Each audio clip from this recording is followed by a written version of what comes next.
दोस्तों, भारत की ऊर्जा रणनीति में जो आज बदलाव आया है, वो सिर्फ एक नीतिगत सुधार नहीं है। ये आने वाले दशकों का गेम बदलने वाला फैसला है। और हमारे प्रधानमंत्री साहब ने भी ये देश की न्यूक्लियर सेक्टर को पूरी तरह खोल देने वाले ऐतिहासिक ऐलान को भारत की ऊर्जा महाशक्ति में बदलने की शुरुआत है। नमस्कार दोस्तों, हम जानेंगे इस वीडियो में बहुत सारी चीज़ें हैं, जैसे कि इस डिसीजन के क्या-क्या जियो पॉलिटिकल इम्प्लीकेशंस होंगे भारत पर, और कैसे इंडिया और अमेरिका का और कनाडा का रिलेशन इतना ज़्यादा मजबूत होगा इस डिसीजन से। और बहुत कुछ जानने को मिलेगा यार इस वीडियो में। लेकिन उससे पहले मैं आपको रिक्वेस्ट करता हूँ, प्लीज़ चैनल को सब्सक्राइब कर लेना अगर आपको थोड़ी सी भी दिलचस्पी है जियो पॉलिटिक्स इशू को लेकर के। हम एक बहुत महत्वपूर्ण सेक्टर में भी कदम उठाने जा रहे हैं। हम न्यूक्लियर सेक्टर को भी ओपन करने की तरफ आगे बढ़ रहे हैं। इस सेक्टर में भी हम प्राइवेट सेक्टर की सशक्त भूमिका की नींव रखने जा रहे हैं। इससे small modular reactor, advance reactors और न्यूक्लियर इनोवेशन में अवसर बनेंगे।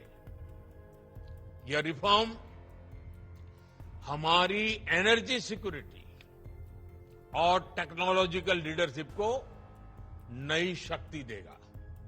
हाँ, आपने बिल्कुल सही सुना। अब प्राइवेट कंपनियां, चाहे वो भारत की हों या फिर रूस की, अमेरिका की या फ्रांस की, बिल्कुल वो हमारे देश में आकर के न्यूक्लियर पावर रिएक्टर बना सकती हैं। लेकिन इससे भारत को क्या क्या फ़ायदा होंगे और कैसे ये भारत की एनर्जी मार्केट को बिल्कुल बदल के रख देगा। और एग्जाम्पल के लिए मैं आपको बता दूं कि जैसे कि आज अगर आपका बिल लगभग 5 से 6 हज़ार रुपये अगर आता है, तो ये बिल घट कर के लगभग 500 से 600 रुपये हो जाएगा। ये कोई हवाई बात नहीं है। मैं इसके पूरे फैक्ट के साथ में बात करूंगा, पूरा डेटा रखूंगा। तो देखो, हमारे प्रधानमंत्री साहब ने एकदम साफ किया कि भारत न्यूक्लियर सेक्टर में प्राइवेट सेक्टर को मजबूत करने के लिए भूमिका पर एक बहुत बड़ा निर्णय लिया है। इसका मतलब यह है कि भारत में अब स्मॉल मॉड्यूलर रिएक्टर और एडवांस रिएक्टर जैसी टेक्नोलॉजी है ना, न्यूक्लियर इनोवेशन, सबका दरवाज़ा एकदम खुल गया है। और इसका पहला फ़ायदा, भारत की ऊर्जा सुरक्षा पहले से कहीं ज़्यादा मजबूत होगी और टेक्निकल लीडरशिप जो सीधे अगले लेवल पर जाएगी। जो आज भारत की न्यूक्लियर से सिर्फ 8 गीगावाट बिजली बनती है, लेकिन सरकार ने जो टारगेट सेट किया है वो सुनकर दुनिया हिल गई है। वो है 100 गीगावाट, यानी लगभग 12 गुना से भी ज़्यादा हमको इसको अचीव करने के लिए छलांग लगानी पड़ेगी। और कुछ सोर्सेसों का तो ये भी मानना है कि हम इसको टारगेट से पहले ही बहुत अच्छे तरीके से अचीव कर सकते हैं, because this decision is the game changer in this process. और अगला सवाल यह है कि आखिर सरकार को ये प्राइवेट सेक्टर को क्यों देना चाहिए। और बिकॉज इसके लिए बहुत ज़्यादा तकनीक की ज़रूरत पड़ती है, इसको बहुत ज़्यादा पैसे की ज़रूरत पड़ती है। देखो, हमारे पास पैसे की कमी नहीं है, हम सबको कर्ज देते हैं यार, हमारे पास, हमारी गवर्नमेंट के पास पैसे की कमी नहीं है। लेकिन हमारे पास न्यूक्लियर सेक्टर में स्किल की कमी है। तो यहाँ पे क्या होगा, देखो, हमारे जो न्यूक्लियर प्लांट है ना, यहाँ पे लगभग जो हमारे फ्रांस और अमेरिका और जर्मनी को छोड़ो, फ्रांस, अमेरिका और कनाडा, ये न्यूक्लियर पावर प्लांट में बहुत ही इनके अव्वल दर्जे की टेक्नोलॉजी है। और अगर मैं बात करूँ अमेरिका को इससे क्या क्या फ़ायदा होगा, देखो, मैं क्यों बोल रहा हूँ कि अमेरिका और कनाडा का और इंडिया का रिलेशन बहुत, मैं बोल रहा हूँ, आसमान पे पहुँच जाएगा। जितने सारे इशू है ना, ये अभी जो इशू चल रहे हैं, ये इसके सामने एकदम बौने नज़र आएंगे। ये मतलब छुट्टुमुट होगी ये हमारे इस डिसीजन के बाद में। बिकॉज देखो क्या होता है एक्चुअली, लोग बोलते हैं कि यार India America is a democracy, इसलिए हमारे रिलेशन बहुत मजबूत हैं। देखो, ये किताबी बातें हैं। एक्चुअली सबके पीछे है पैसा। जहाँ पैसा आएगा वहाँ पे ही रिलेशन अच्छे होंगे। तो इसके पीछे क्या है कि जैसे हमारा अभी 8 गीगावाट से लेकर के हमारा जो अभी लंबी छलांग है 12 गुने की, लगभग 100 गीगावाट। पता है कि इससे कितना अमेरिका को फ़ायदा होगा? भाई, बिलियंस ऑफ डॉलर का फ़ायदा हुआ। क्यों होगा? देखो, अमेरिका में क्या है, जैसे हमारे यहाँ पे जो न्यूक्लियर प्लांट होते हैं ना, वो गवर्नमेंट के हाथों में होते हैं, बिकॉज सिक्योरिटी पर्पस बहुत ज़्यादा हाई होता है इसमें। तो अमेरिका की प्राइवेट कंपनियां ही अमेरिका में न्यूक्लियर पावर जो प्लांट हैं वो सेटअप करती हैं, विच इज़ वेरी रिस्की, लेकिन करती हैं because America is not a मतलब सोशल कंट्री नहीं है, this is the very liberal and type of democracy, right.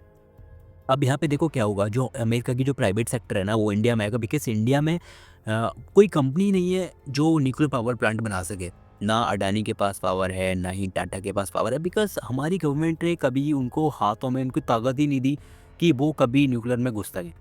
तो वो लोग आएंगे, बेशक ये हो सकता है कि जो हमारी टाटा, अडानी, अंबानी, इनके साथ में ये लोग पार्टनरशिप करें और 50-50 की यहाँ पे पार्टनरशिप हो, हमारी कंपनियों को भी फ़ायदा हो। बिकॉज देखो अमेरिका को इससे ना ह्यूज फ़ायदा होगा, अगर आप थोड़ी-सी भी जियोपॉलिटिक्स में समझ रखते हैं तो आपको एकदम ये क्लियर होगा। अब इससे कनाडा को क्या फ़ायदा होगा? देखो कनाडा को क्या फ़ायदा होगा, कनाडा की जो न्यूक्लियर टेक्नोलॉजी है ना, I know, you know, not very high, है ना? पर Canada is the world largest और मतलब यूरेनियम सप्लाई का बहुत तगड़ा देश है। ये नहीं कि यूरेनियम सप्लाई, यूरेनियम तो हमारे कर्नाटक केरल में खूब होता है, लेकिन उस लेवल का यूरेनियम, बहुत शुद्ध एकदम यूरेनियम हमको कनाडा की बहुत ज़रूरत पड़ने वाली है। और इसके तहत ही कनाडा ने अभी, कनाडा और इंडिया के बीच में जो $2.8 बिलियन की डील साइन हुई थी इसी को लेकर के, which is very huge development. और देखो अभी अभी कुछ दिन पहले क्या हुआ था, कनाडा ने इंडियन गवर्नमेंट को एकदम पीछे बैक कर दिया था खालिस्तान इशू को लेकर के। और अब क्या हो रहा है, खालिस्तान को साइड कर दिया गया है और Indian government is the on the batting side, है ना। तो देखो जहाँ पे पैसा वहाँ पे रिलेशन, तो अब ये तो एकदम क्लियर हो गया कि यहाँ पे इंडिया, कनाडा और अमेरिका के जो रिलेशन है बहुत ज़्यादा आसमान पे जाएंगे। और भी देशों को, यहाँ पे रूस को भी फ़ायदा पहुँच सकता है देख, लेकिन रूस में भी क्या है, रूस में पूरा सोशल कंट्री है तो वहाँ पे भी पूरा सरकारी कंपनियाँ ही दबदबा बनाए रखती हैं। लेकिन देखो क्या होगा आगे, अभी यहाँ पे इसके दरवाजे खुले हैं। और देखो हमको क्या फ़ायदा होगा, एक्चुअली सबको बाढ़ में जाने दो, हमको क्या फ़ायदा होगा। देखो अभी हम देखो अभी सबसे ज़्यादा जो world largest energy consumer country है वो चाइना है, दूसरे नंबर पे है अमेरिका और तीसरे नंबर पे इंडिया आता है। और रिपोर्ट्स के मुताबिक इंडिया आने वाले 10 सालों में अमेरिका के बराबर एनर्जी कंज्यूम करेगा, विच इज़ वेरी ह्यूज। हम कहाँ से लाएंगे एनर्जी? कोयले से, जिससे एनवायरमेंट, देखो अभी दिल्ली में क्या बवाल हो रहा है, वहाँ का एनवायरमेंट एकदम बहुत बुरे लेवल पे पहुँच चुका है। जो AQI है वो बहुत गंदे लेवल पे चल रहा है। तो यहाँ पे जो न्यूक्लियर पावर प्लांट सेटअप करने से फ़ायदा ये होगा कि इससे देखो किफ़ायती इतनी बिजली कम हो जाएगी। यहाँ पे देखो ये फ्रांस, अमेरिका, रूस, ये डेवलप्ड कंट्री हैं, चाइना, इनका बिल देखना, यहाँ के देखो वीडियोस देखना यार, अगर बिकॉज़ हमारा वहाँ तक पहुँच नहीं है, हम लोगों से वहाँ पे बात कर सकें। लेकिन देखना कि वहाँ पे जो एनर्जी बिल है ना बहुत कम आता है। इंडिया में बहुत हाई एनर्जी बिल आते हैं क्योंकि हम जो पेट्रोलियम प्रोडक्ट से एनर्जी बनाते हैं। तो इससे क्या होगा, हम भारतीयों को एनर्जी सप्लाई कम पैसों में मिल जाएगी, पहली बात। दूसरी बात, हमारे पास उतनी हमारे देखो अभी अमेज़न ने क्या बोला था, अभी अमेज़न का एक डाटा सेंटर था बहुत बड़ा जो कि अमेरिका में सेटअप हुआ, जिसने पता है उसने खुद अपना पावर प्लांट सेटअप किया और तब बिजली बनाई और उसके बाद वहाँ पे अपना पावर सेंटर किया। हमारे पास उतनी बिजली नहीं है कि हम उनको एक कंपनी को भी बिजली प्रोवाइड करा सकें। दैट इज़ शॉकिंग लेकिन ट्रू फैक्ट है। अगर हम अमेज़न का जो सेंटर्स जो अमेरिका में हैं, वी हैवंट एनी पावर कि हम उनको जाकर के इवन अर्बन एरिया मुंबई में प्रोवाइड नहीं करा सकते यार उनको इलेक्ट्रिसिटी हम। तो ये चीज़ ना पूरे दरवाजे खोल के रख देगी, ना सिर्फ एनर्जी सेक्टर में बल्कि मैन्युफैक्चरिंग सेक्टर में। यहाँ पे बड़ी-बड़ी कंपनियाँ आएँगी जो अपने बहुत ही जो एनर्जी कंज्यूमेबल उनके प्लांट हैं वो लगाएंगी यहाँ पे, बिकॉज़ इंडिया रिलायबल हो जाएगा एनर्जी सेक्टर में। और इसके अलावा फाइनली इंडिया के लोगों को तो फ़ायदा हो गई।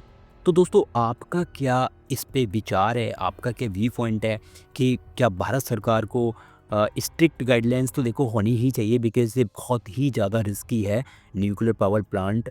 लेकिन यहाँ पे क्या ये जो मॉडल है ना, एक मैं भी ये भी बता दूँ कि वर्ल्ड में पहले कभी नहीं हुआ। ये जो मॉडल है ना, ये सिर्फ़ और सिर्फ इंडिया में हो रहा है।